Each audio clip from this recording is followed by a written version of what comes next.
One thing they do know is that I struggle with an eating disorder for a really long time. In that recovery, I actually kind of hopped from addiction to addiction. After the eating disorder, I kind of turned to cigarettes, and then I turned to sex. If you look around, there are so many ways to make a difference. At Capella University, our FlexPath format gives you a different way to earn your degree. Take courses at your speed. Move on whenever you're ready. Education should fit your life. Learn more at capella.edu. Ready to go inside the rock and roll world of Machine Gun Kelly? The all-new Hulu documentary, Machine Gun Kelly's Life in Pink, gives you intimate and unfiltered access to Machine Gun Kelly's meteoric rise to stardom as he overcomes self-doubt and haters to bring his authentic vision of music to his fans. The Hulu documentary, Machine Gun Kelly's Life in Pink, is now streaming only on Hulu. Welcome to the Secret Life Podcast. And that's a part that I never really shared before.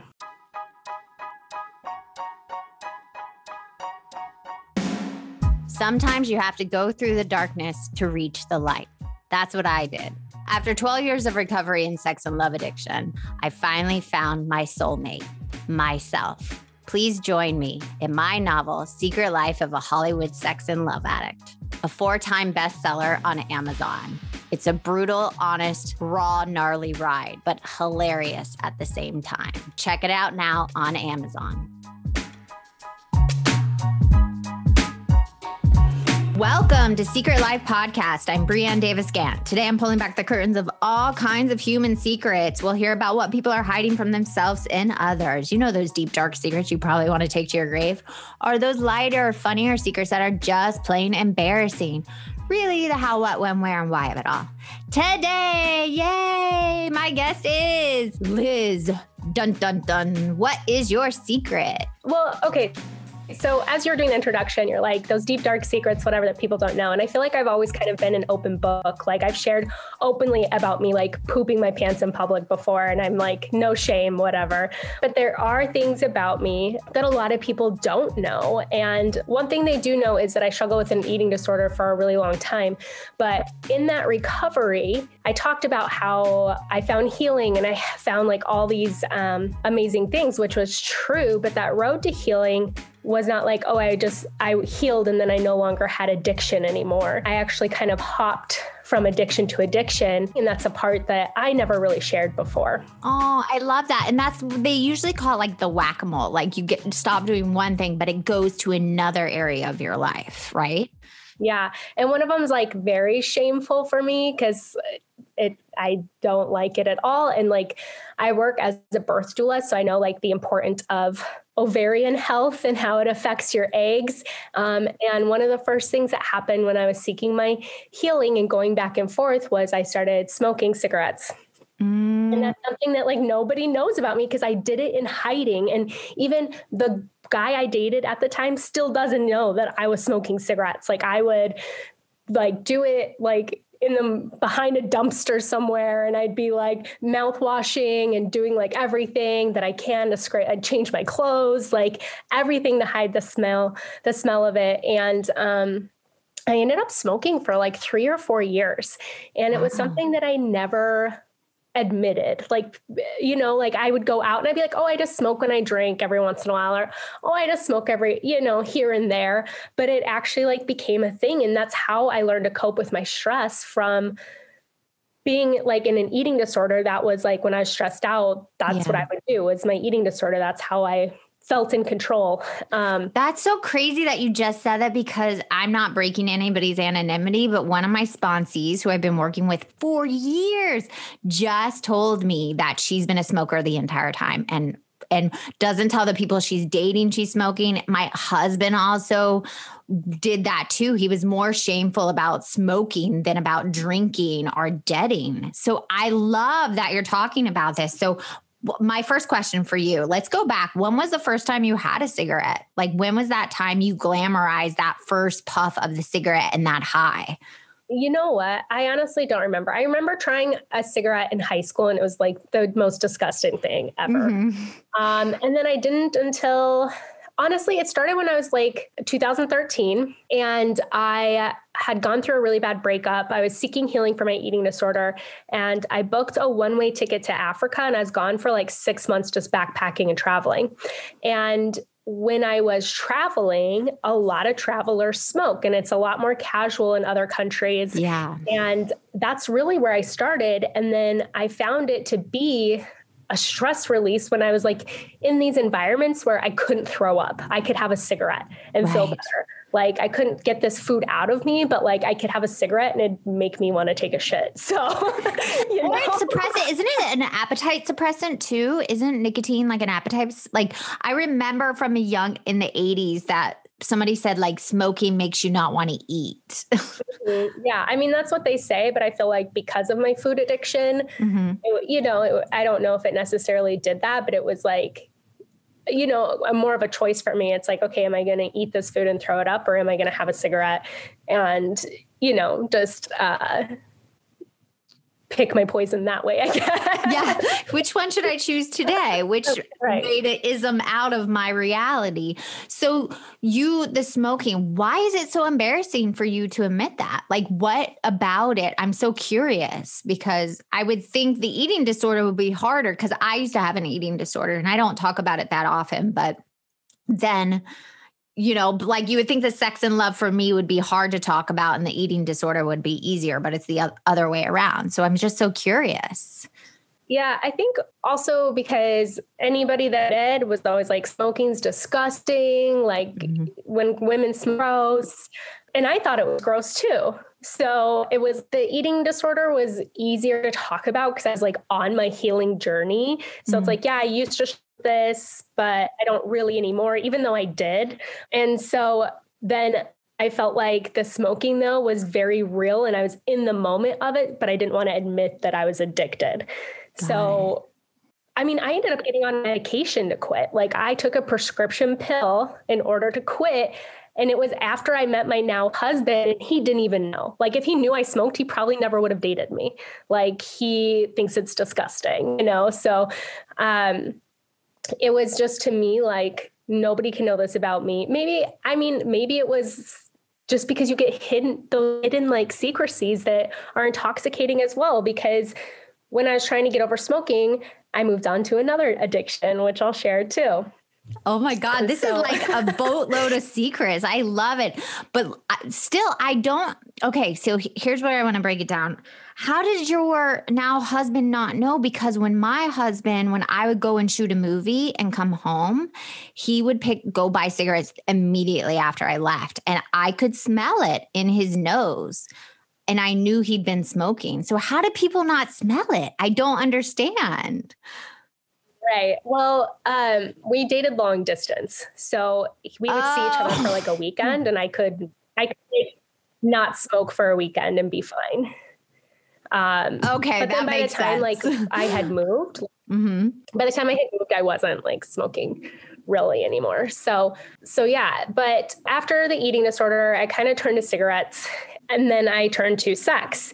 And for me, the eating disorder and the sex are like hand in hand. So I grew up in this like very conservative environment, and my belief with my body is what led me to my eating disorder. Like I believed that as a woman, my body was shameful. And if a guy looked at you and you caused him to like, quote unquote, stumble, it's your fault, right? If a guy's checking you out, that's your fault, which is just not true. Yeah. So, that kind of got ingrained in me at a young age. So I kind of had it ingrained in me like that as a woman, it's my fault. A guy looks at you the wrong way, you cause him to stumble. And I didn't remember this, but my dad had shared with me once that in junior high, I hit puberty and I'd come home from school crying because the guys started looking at me differently. And I felt so ashamed of my body. I felt so ashamed of who I was. And that's when my eating disorder started. I was 13 years old and I hated my body. I hated myself as a 13-year-old. And so I grew up just kind of in this mentality that like, your body's bad, right? So once I got healing from the eating disorder, and then I started smoking cigarettes, and then I'm like, I need to quit smoking. Then I found this like sexual liberation thing of like, my body isn't bad. Like, I'm in control of my body. I'm, like if you're a woman, like you should own your sexuality, own who you are. And I kind of swayed the opposite way. And I loved the control of, I can have sex with this person and I can choose whether I want to talk to them ever again or not. And that made me feel empowered because I wasn't getting rejected, and I wasn't, I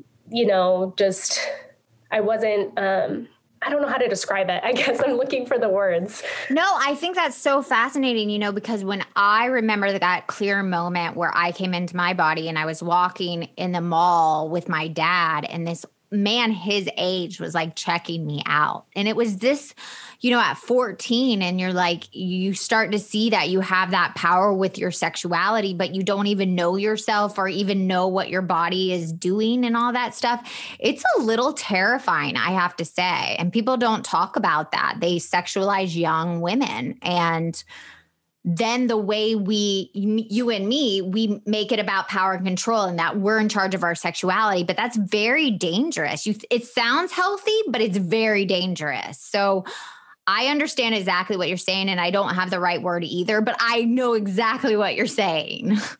Yeah. So, I felt like that was like just a couple years of my life of, I had been rejected in relationships, and I had been in a very unhealthy relationship where I was cheated on. And was it you going after unavailable people? Like you kept going after unavailable people? Yeah, kind of. The guy who cheated on me wasn't necessarily unavailable. Like, he wanted to be together, and it was just my first relationship of sexual exploration. And then I felt trapped in it, and we were together for 3 years. It was on and off. He lied to me. It was really terrible. He treated me like crap.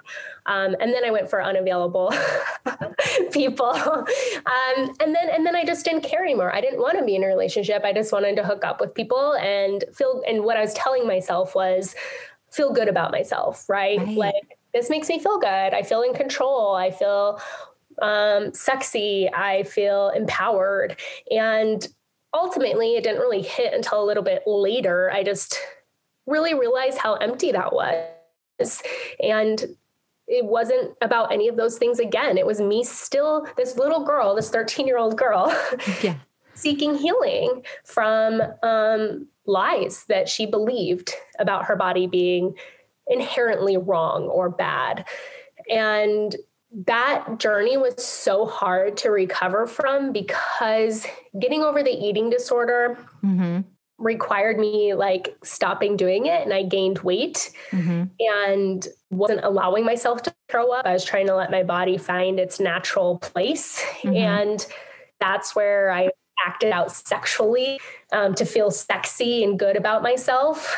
And then kind of getting over all of that, it was like, you don't want to face those demons. So you just kind of move on to other things. I think it's so fascinating that you talked about your eating disorder and how that was easier to get over than your sex addiction. Because with the eating disorder, for me, you can see on the outside, like there's a change. And I feel like with a sex and a love addiction, people can't see it. It's not like drugs and alcohol where you can physically see someone change. Has that been harder to go through that change and letting go of those behaviors more than any of the other ones? I don't necessarily think so. I feel like with the sex, like, I knew I was kind of done. And it was just after being like, what, this isn't fulfilling for me at all. And that I was ready and in a place, I was almost 30, and to find like a relationship where I felt valued, but I needed to work on myself. Like, I needed to be able to offer that to someone else in order for somebody to be able to offer that to me. So I actually did a course to become a life coach. And during that, like, you get coached. And I felt like that was very, very healing for me. And it brought up a lot. And I found out some of my core beliefs were hindering me. And so I finally was able to kind of work through that. And it was kind of at the end of that road. I met my husband. He actually had gone through the same program to be a life coach, but he had finished before I had. And so we met through a mutual friend and we just started talking, and he actually really helped me heal a lot. And he's just so loving and accepting. Like I could tell him anything with zero judgment. It's so crazy now because looking back, there's a lot of things I wish I didn't do. But I also wouldn't be where I am now. And I'm in a very relationship where I haven't even thought about my eating disorder in years. Like it doesn't creep up on me still at all. And I don't smoke at all. And I get to like explore that sexual space with my husband, who makes me feel safe and loved and wanted, and you can connect with on a bunch of different levels. So, it's definitely been a journey, and I feel like I went through a lot to get here, but he just loves me so well that I don't feel like a horrible person for some of the things I did. Ready to go inside the rock and roll world of Machine Gun Kelly? The all-new Hulu documentary, Machine Gun Kelly's Life in Pink, gives you intimate and unfiltered access to Machine Gun Kelly's meteoric rise to stardom as he overcomes self-doubt and haters to bring his authentic vision of music to his fans. The Hulu documentary, Machine Gun Kelly's Life in Pink, is now streaming only on Hulu. With Eversense, the long-term sensor helps me spend less time dealing with my CGM. I only need 2 sensor changes a year. If you're on multiple doses of insulin, you might greatly benefit from the Eversense E3 CGM system, the only continuous glucose monitoring system that lasts for up to 6 months with one sensor. Still doing frequent sensor changes? Break free today with Eversense. For important safety information and to learn more about Eversense, please visit eversensediabetes.com/safety. I love that. And I can, agree with you. If you find the right partner, that they can help you heal those wounds, especially if you find someone non-judgmental, been through stuff themselves. Because my husband is the same way. He really stood by me while I played with those demons. And not that a relationship can fix you, but that's beautiful that you guys got to the other side of it. Yeah, for sure. And especially like him, he's such a straight arrow type of guy. Like he's never smoked a cigarette or done any drugs or. Oh, he's a normie. Yeah. Well, you have to say that. My husband is not a normie at all. He's an addict through and through, but how awesome of him that he didn't go through those things and he understands. Mm-hmm. Yeah, I know. That's like what blew my mind, because when I met him, I really was shut down. I had gone through a lot of healing, but my heart just wasn't open to receiving. I always said I had a cocoon around it, because I was in this good space for myself and I just needed to keep it safe. And he really helped me crack that open and be able to take a chance on love again and on myself, and trusting myself that I would be wiser in this relationship and I wouldn't get triggered and turn to other things. And he was just so supportive and loving and amazing. So you're telling me that your addict brain doesn't take over at all? Do you ever feel yourself disconnecting? Do you have any other ism, you think? I'm just curious. It pops in my head some people Netflix out or go on social media. They're not as toxic as, an eating disorder and stuff. Do you have any of that addict brain left? I think, if you ask my husband, he would say yes. Oh, let's get your husband on and have him. I'm just kidding. No, more for me, I realize what I guess helps me is I'll put on Netflix or something and zone out, and I rewatch the same things over and over and over. Oh my God. What are you rewatching right now? Well, I basically just I watch Friends, The Office, and Parks and Recreation, and just mindless shows like that where I know what's going to happen. I know everything. I don't have to think about it, but it's just mindless. And my husband, it like numbs you out. You're just like, that's hilarious. My really good best friend watches Friends like all the time. And my numb out show is the Great British Baking Show. Like I could just literally have it on just to numb out. Yeah. And I feel like that it is something like for Lent this year, I've never done Lent before in my life. Mm-hmm. And this year I'm like, I have a Netflix problem. So I'm going to give up I'm going to give up Netflix during the day for 40 days. And I actually did it. Because I would just find myself throwing it on, when I was folding laundry or cooking dinner, like anything. And I miss it actually started literally, now that you bring it up, that started when I got back from that big trip and I was like seeking healing for my eating disorder. I didn't even own a TV before that. I never owned a TV. And then I moved in, I had a roommate and I just found myself like becoming a couch potato all the time. And before that, I would grab a book. I would listen to a podcast. I would listen to an audiobook. And so during Lent, I started doing that again and it felt really good. However, I didn't keep it up. Yeah, that's the problem. You're like, I feel so good. Then why am I doing it again? Yeah, but that's that addict brain that doesn't want to stay in reality 24/7. Yeah, it is. And it's like, I could do so much more with my time. It's like such a time waste. Like I could be listening to an awesome audiobook because I have a list of books I want to listen to or read. And I'm like, oh, I should do that right now. I'm just going to put on Friends because I don't feel like, pushing my brain open. Like I just want to stay closed and do something mindless. Like you said, you just kind of numb out with that. So, I mean, I do have that. And I strive to one day not. Well, we got so many secrets from you, which I'm like so happy about. I didn't think we were, but you were like an onion. You were willing to peel it back and say, here, this is the steps. And I love that you recognize like the Netflix problem, because I feel like a lot of people have it right now that they just put it on and just want to numb out. But one question before you go, you're a mother, right? You had a kid? Yes, I have an 8-month-old. How has being a mother, with that whack-a-mole addict brain, has that brought any triggers? Because when I became a mother, I realized, wow, kids can bring out a lot of things inside that I hadn't worked on. Is that happening for you yet? I would say it happened honestly the most in the first couple months. Torture, right? Like you're like, who am I? Why did I have a child even though I love you, but I just don't know what I'm doing? Did you have that feeling?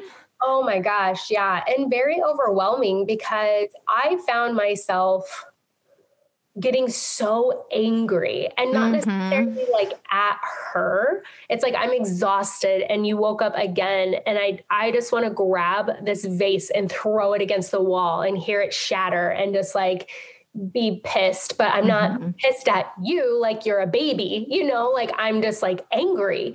And it did trigger a lot in me. And it made me reflect on my relationship with my mom a lot. And it made me reflect on the type of mother I want to be. And my mom's amazing. She would do anything for me. And I think that everyone does the best they can based on what they have. Yeah. There was definitely things that I needed that I didn't get.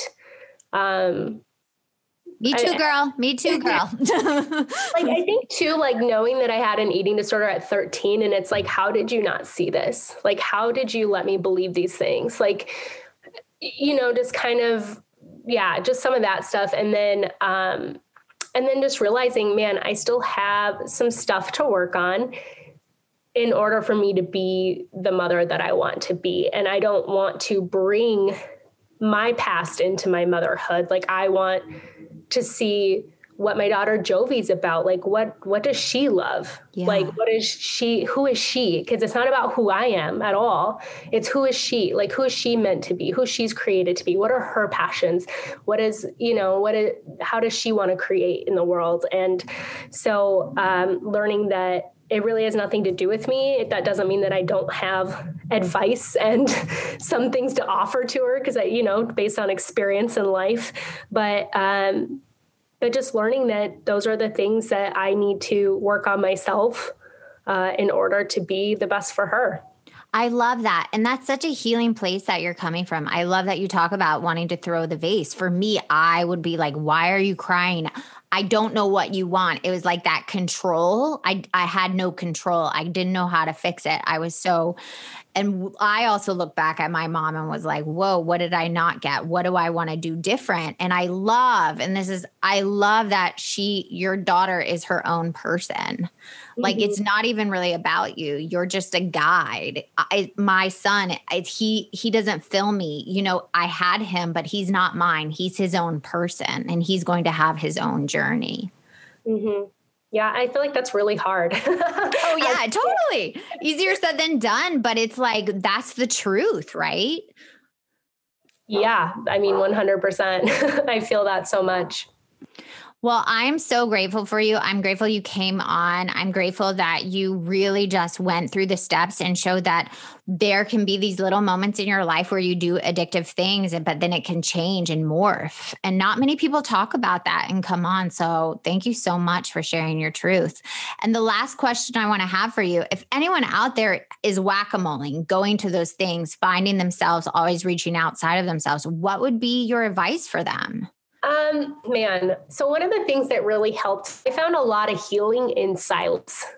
So a lot of like putting down the phone, shutting off the TV, turn off your apps. Like if you can go like somewhere for like a weekend and just be in silence for a day or two, so much comes up for you. And you start recognizing the lies and the patterns, and once you recognize it, you can choose whether to believe it or not. It doesn't mean that you're immediately going to make that shift in your mind, because you don't, but choosing then to believe new things and then building on that. So if you can find silence somewhere, I feel like that's very healing. And then also getting help. There really is no shame. Like when you share things, you're no longer just the only one holding on to it. It's not like this deep, dark, hidden thing anymore.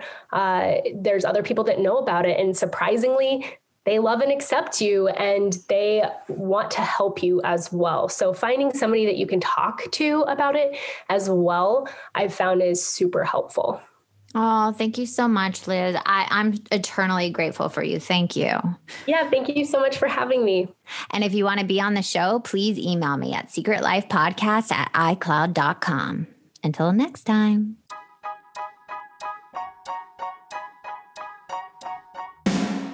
Thanks again for listening to the show. Please subscribe, rate, share, or send me a note at secretlifepodcast.com. And if you'd like to check out my book, head over to secretlifenovel.com or Amazon to pick up a copy for yourself or someone you love. Thanks again. See you soon. With EverSense, the long-term sensor helps me spend less time dealing with my CGM. I only need 2 sensor changes a year. If you're on multiple doses of insulin, you might greatly benefit from the EverSense E3 CGM system, the only continuous glucose monitoring system that lasts for up to 6 months with one sensor. Still doing frequent sensor changes? Break free today with EverSense. For important safety information and to learn more about EverSense, please visit eversensediabetes.com/safety. Introducing Under Armour's Infinity High Sports Bra. Its ergonomic design is molded to support the natural movement of your body. With cord-out padding, the better breathability eliminates extra bulk without sacrificing support. And quick-dry padding is Under Armour's fastest-drying padding yet. When you're lifting heavy, running fast, and pushing yourself further than ever before, you need a bra that will help you go that extra mile and make you feel your best. Shop the Infinity High Sports Bra now at UA.com.